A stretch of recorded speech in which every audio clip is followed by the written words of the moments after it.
उड़ी वया सोणी खे माराए चुको आ। हकीकत या तो बुधाई तू सोणी मुते आशिक हुई उ झंग बों करे वया सच्ची गाल थई। बस अलाए छो मुझे दिल में मड़ी कुछ वाह मत आवे तेनी सोनिया के हाजी शरीफ अगवा करायो आए इनी कुधे कम में बहादुर भी शामिल थो लगे। अच्छा ही सब छा थी रहा बेबी मुके तो कुछ समझ में न थो अचे। तू बाहर उथे वे थी घूमे फिरे थी थोड़ी तो खबर होंदई की गाल जी। ससी मुके दी खबर त ना है पर एतरी खबर जरूर आए तरेस बहादुर के सोणी वणंदी थई। जेकर फारूक बेडो ही हूंदो तो सुभाणे घर अची वेंदो। बाबा साईं सुमन बेचारो अकेलो आहे हाण तो उनखे मानी पचाए ॾियण वारो बि केरु कोन्हे। हिकिड़ो फारूक हुयुसि उनखे बि पुलिस बची वई। बाबा साईं जी सोणी मूं सहाय छॾी हाणे आसरा लाहे छॾिया। बोली छो नथो किथे आ सोणी? मां अदालत में वेंदुसि मां प्रेस में वेंदुसि तोखे पल पल जो हिसाब ॾियणो पवंदो तोखे सूबेदार हिसाब ॾियणो पवंदो। मां बेगुनाह आहियां। जाफर ही त असांखे बि धमकियूं ॾे। एॾा पैसा कया काने। बहादुर मां त चवां थी मामे जे कमरे जी तलाशी था वठो कुछ न कुछ तो जरूर मिली वेंदो। ठीक आहे इन मामा शरीफ जे कमरे जी तलाशी भी था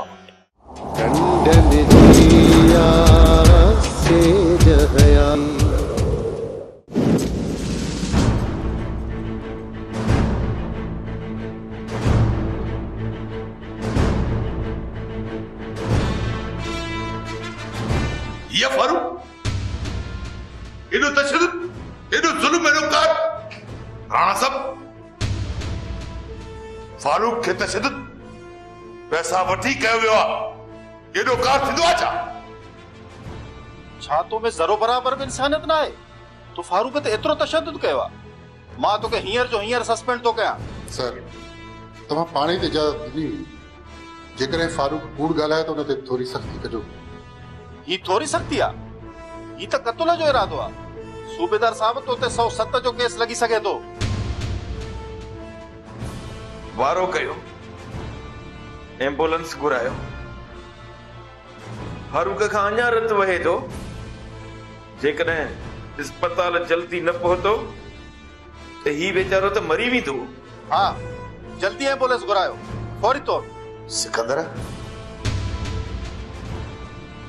तो फारूक के मारण लाइ मारियो आ असांजो तुडे खून जो पलांदा सो असां तोखे कॾहिं बख्श कोन कंदासीं। सर मां एम्बुलेंस के फोन किया। राणा साहब इन सूबेदार के छड़ो ना है इन जेकी ज्यादती कई आहे न इनके इन सां घटि न कजो। रईस काबू खान इन सूबेदार के सजा जरूर मिलंदी पर असां के इन वक्त फौरी तौर एम्बुलेंस घुराइणी आहे। सर एम्बुलेंस 15 मिनट में अचे।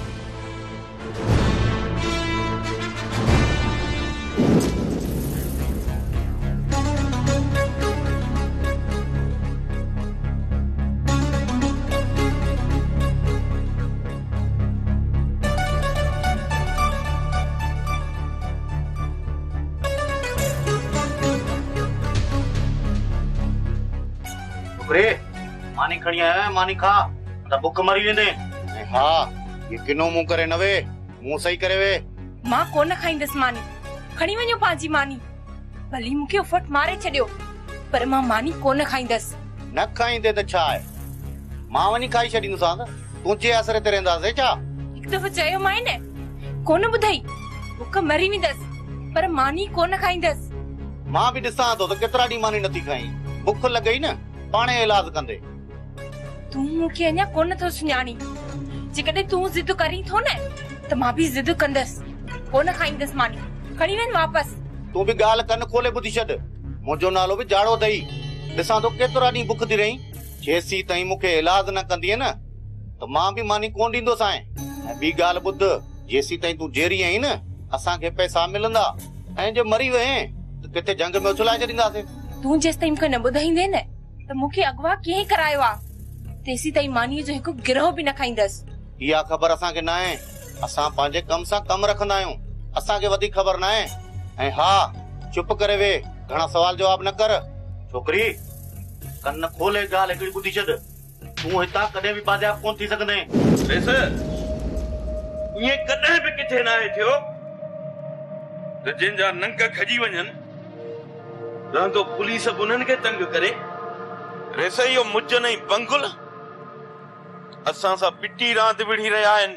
अफ़सोस त इन ॻाल्हि जो आहे जो असां वटि बंगुल ऐं मुजन जे ख़िलाफ़ के बि सबूत कोन्हनि खे। या असांखे ख़बर आहे न त असां बंगुल ऐं मुजन जी साज़िश में फासी आहियूं, पर दुनिया जी नज़र में असां त ॾोही आहियूं न। बाबा सही सॼे तरह जा माण्हू इहे था चवनि रेशम ऐं लौंग खे असां मारियो आहे सिर्फ़ ऐं सिर्फ़ इन करे जो हुननि जी ज़मीन फबाए सघूं। पर ख़ुदा शाहिद आहे त असांखे रेशम जी ज़मीन जी परवाह कान्हे का, छो त असांजी पंहिंजी ज़मीन, असांजी पंहिंजी बनी, असांजे खाइण खां घणी आहे।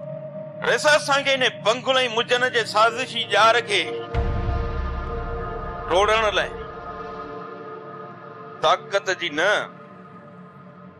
पर अकुल जी ज़रूरत आहे। इन बंगुल ऐं मुजन खे मुंहुं टोड़ जवाब ॾियण लाइ रेसा असांखे बि साज़िश करणी पवंदी।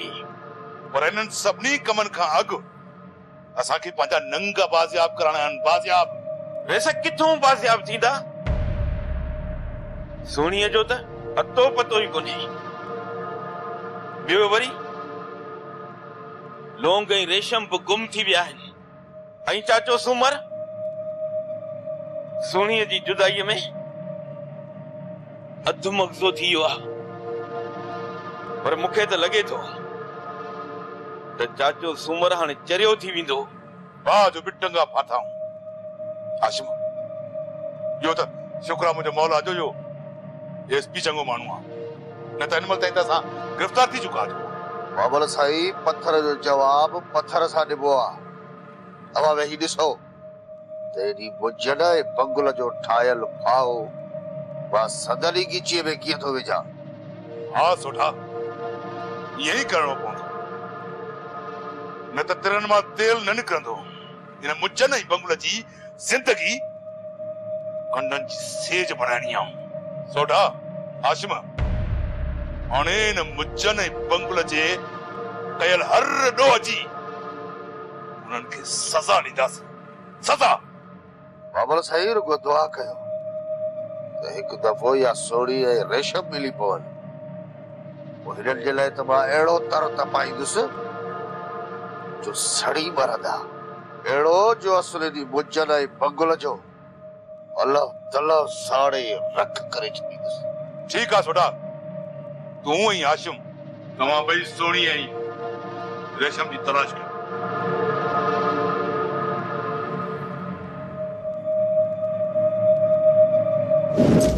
रेशम को वक्त हो तू बंगलन में रहंदी हुए हाणे तोखे हिते गुज़ारो करणो पवंदो ऐं इज्जत बि तोखे हिते पूरी करणी पवंदी। छा इज्जत? हाँ रेशम, लौंग मिरासी के मुंह मारे छॾियो।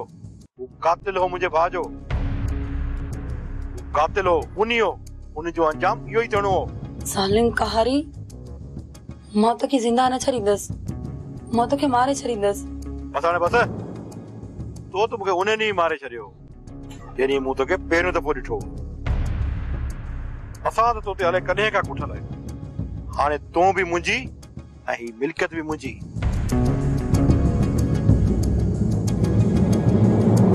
ख़बर वज़ीर? बाबल साईं, लौंग के खत्म करे दरिया में फिटी करे आयोमांसि। कोई के लाश हटायो या न? मुजन साईं, अॼोकी अख़बार में लेख आयो आहे त पुलिस के दरिया मां हिकु लाश हथायो आहे ऐं जंहिंजे चेहरे जी सुञाणप थी न आहे सघियो।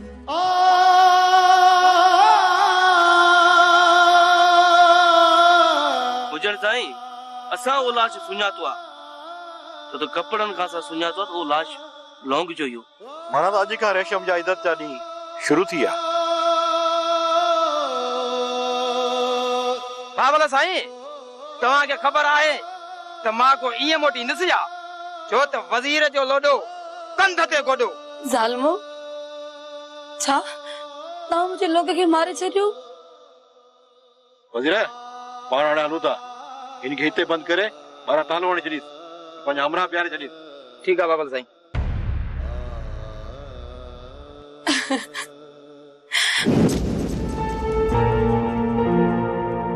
बड़ी बेबी आई छा? हाँ दीरानी खुश है ना? खुश तो है ना। की आई सफा? मां खुश लेके पाटा हां चाय दाय दाय ना वन जाए। देह बटे में तका कचहरी कर मुसा। चाय कोन थी पी? ठीक है भला वे त कचहरी ता कयो। दीरानी बस मुजी दिल चो त तुंजो बाखरी दीदार करे अचजे। अदी यो बेचारो लोंग बिए मो ना जो के आखिरी दीदार भी न केस। ने भागी अचण सां ये किनियूं गालियूं छो शुरू कयूं अथई? मुंहिंजो आखिरी दीदार छो करण आई आं? हाँ तूं भला सुभाणे मरी वेंदी छा? मरे मुंहिंजी पा जा बसरा मां छो मरा? मां त तोसां उहा ॻाल्हि करण आई आं जेका इने बसरा मूंसां कई आ। मूंखे त ॿुधाए या पाडी मुंहिंजे लाइ छा थी चवे? दीराणी अल्लाह से तोखे वॾी जमार ॾे।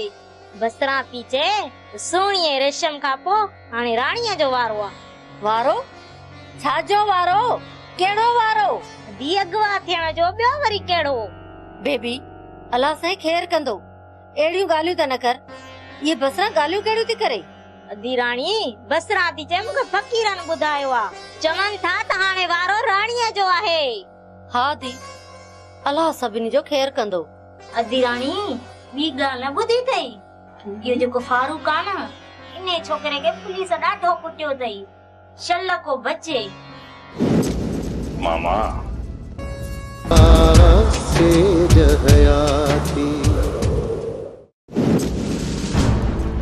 अस्सलाम वालेकुम रईस कामू खान। वालेकुम अस्सलाम।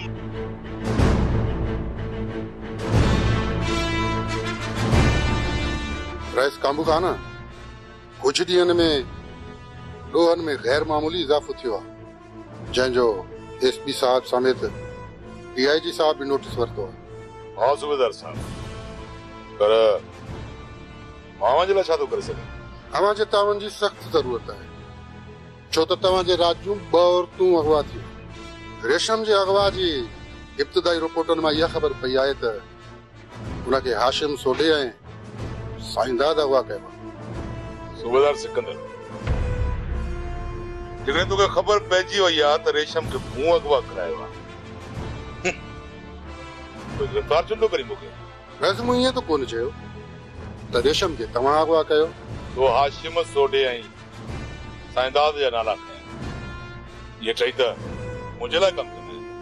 हलण खां अॻु में सोची आ सूबेदार, इन्हनि जा नाला खई माना त तो मुंहिंजो नालो कयो।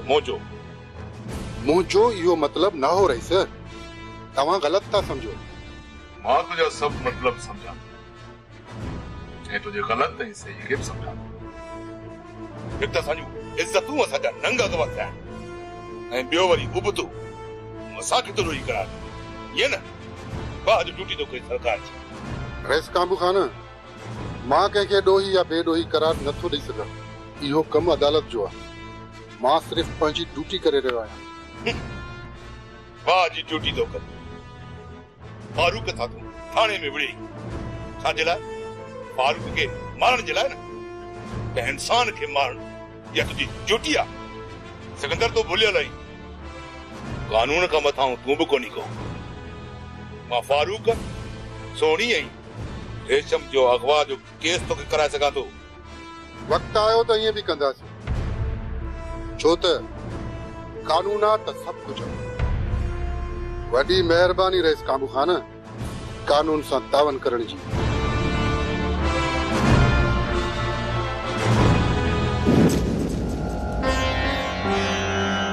बहादुर बच्चा छा तो सोची? मामा सोचा पियो तो वडेरी रेशम ऐं सोणी आखिर वयूं की न? बाबा सिधी ॻाल्हि आहे,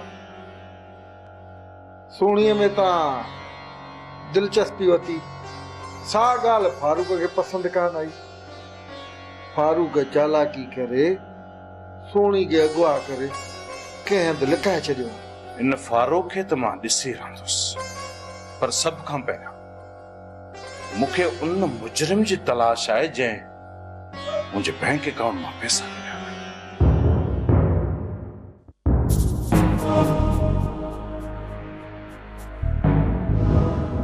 बहादुर बचा, ज़ाहिरी ॻाल्हि आहे चोर को ॿाहिरां कोन आयो, चोर पंहिंजे घर जो आहे। पर तो वरी मुंहिंजे मथां शक कयो ऐं तूं पाण वएं ओॾे या CCTV जेकी आहे उन ते वञी इहे सभु शयूं ॾिसी बि आहे। मां त कोन हुउसि। बाबा हाणे जेकॾहिं मां खणंदुसि ससी जो नालो त तूं थी वेंदे बब्बड़, बाह भरी वेंदई, जिस्म खे लॻी वेंदई। इन जे लाइ बाबा असांजी माठ चुप चुप आदि शरीफ़ चुप। मामा जेकॾहिं ससु ई इन ॾोह में शामिल थी त पोइ इन ससु जे लाइ सज़ा बि तूं तजवीज़ कर।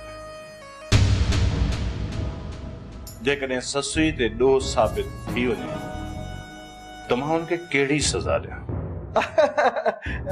बहादुर बच्चा, सोलो कम आहे, तलाक ॾेई छॾीसि। तलाक ज़ाल ज़ात जे लाइ इन खां वधीक ॿी का सज़ा आहे ई कान।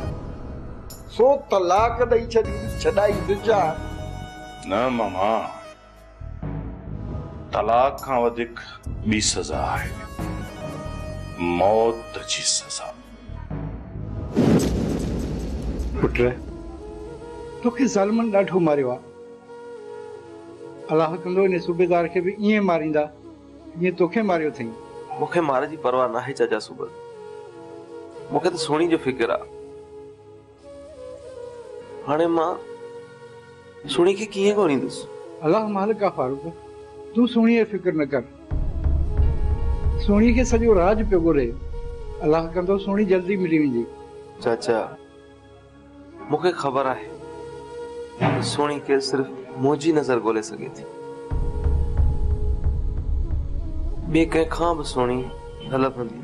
तूं फिक्र न कर, अलाह मालिक आहे। मां सोणी ऐं रेशम खे ॿिन्ही खे ॻोल्हींदुसि, छो त मुंहिंजूं ॿई धीअरूं आहिनि। ख़ैर तूं हे खीरणी खा, केतिरनि ॾींहंनि खां कुझु न खाधो अथई, कुझु में ताक़त अचे।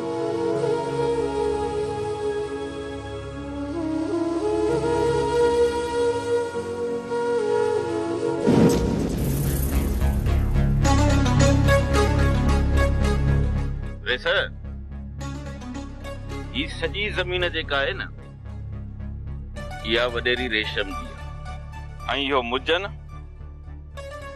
लौंग खे रस्ते तां हटाए इन ज़मीन ते कब्ज़ो करण थो चाहे,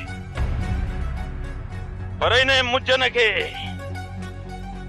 इहा ख़बर ई नाहे त हिन ज़मीन ते कब्ज़े करण लाइ उनखे सोढे ऐं हाशिम खान जा लाश किराइणा पवंदा। वाड़ चुकी सघनि था, डोंगर डरी सघनि था, पर हाशिम ऐं सोढे खे किराइण वारा अञा ताईं हथियार हिन दुनिया में आया ई न आहिनि। मां बि ॾिसां त इहो मुजन कीअं थो फसल खणे।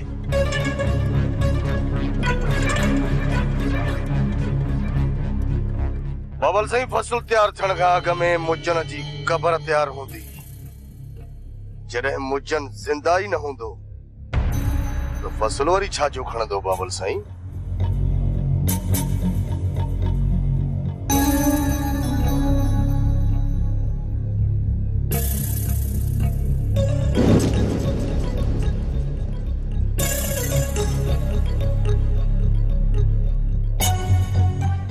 अब्बा साईं, सलाम वालेकुम। वालेकुम सलाम। आई बसरा केॾां निकतियां? बाबा साईं बसरा जहिड़ी कचे तेड़ी पके मुंहिंजा फ़कीर फिरंदा था वतन पिया। बस इहो तव्हांजे बादशाहीअ में फिरंदी थी वतां पई। बाबल अलाह जो मुल्क पई थी घुमां। ओए मासी, ख्याल सां घुमंदी कर। ॾिसी थी न चौधारी दुश्मनियूं वधी न। ऐं ॿियो त रुगो मायूं पियूं थियूं अगवा थिया। बाबा हाशिम ॿियो कुझु बि कोन्हे। असांजे राज जे मथां इहो निभाग जो सायो आहे। असां सभिनी खे गॾिजी कुर्बानी करणी पवंदी, सदको ॾियणो पवंदो। ठीक आहे माई बसरा, मसुल है त वरी खैरात कंदुसि। मुसीबतूं फसल लहण जो इंतजार न आहिनि कंदियूं। जेतिरो थी सघेव ओतिरो जल्दी कयो। रही सकां भूखा न अर्ज़ु इहो आहे त को बि कंहिंजी इंतजार में न हूंदो आहे, ख़ासि तौर ते मुसीबत। ठीक आहे माई बसरा, कुछ न कुछ कयूं था। अचो।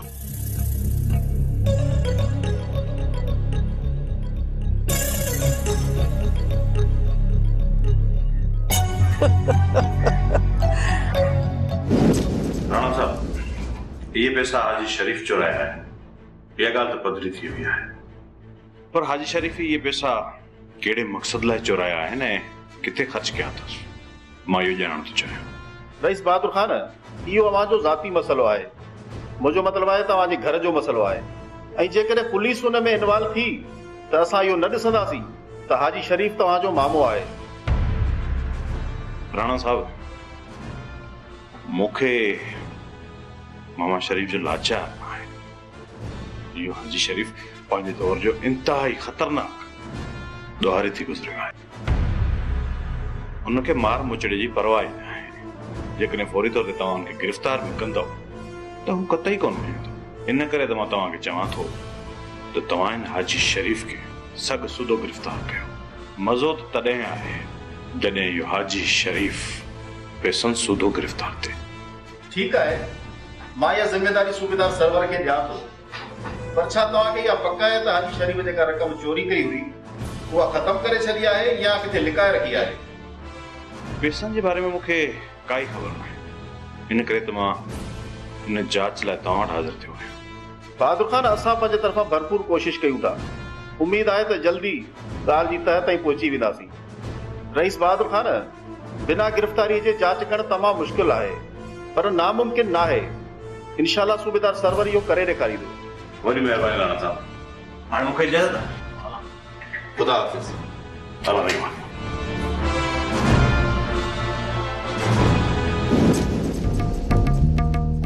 अरे काॾे वियो आहीं? केतिरी देर खां तुंहिंजो इंतज़ार पिया करियूं। बाबल साईं, मां बनी ते वियल हुउसि, उते हिकु अजीब लका ॾिसी आयो आहियां। वरी छा ॾिठो अथई? हा, ॿुधाइयो न तो? बाबल साईं, वॾी ॻाल्हि थी वई आहे। त पोइ ॿुधाई छो नथो? चुप करे छो बीठो आहीं? बाबल साईं, रेशम जी बनी ते कांबू खान वारा हथियार बंद विहारे वेठा आहिनि। हाँ, ई छा थो चई वज़ीर? तूं दिमाग़ त सही आहे न? 100 सैकड़ो सही थो चवांव। तव्हां रेशम जी इज़त जो इंतज़ार न कयो। बाबल साईं, मां त चवां थो इन रेशम सां जल्दी शादी करे छॾियो। ना वज़ीर, तकड़ कम शैतान जो आहे। भले पुलिस लौंगा रेशम खे ॻोल्हे, पोइ ॾिसंदासीं। बाक़ी रही ॻाल्हि ज़मीन जी, इहा हिते ई रहंदी। रख मोना ते इहो फ़सुल सॼो असां खणंदासीं। बाबल साईं, तव्हां रेस काबू खान ते केस दाख़िल कयो न त हो रेशम जी ज़मीन ते कब्ज़ो करे वेठो आहे, जेका ज़मीन हक़ीक़त में तव्हांजे वाल साहब जी आहे। ठीकु आहे, हुनजो ब्लॉक कयो था, पर फ़िलहाल मूंखे बंगुल खान सां मिलणो आहे। गाॾी जो पेट्रोल ऐं पाणी चेक कर। मां अचां थो। ठीकु आहे साईं।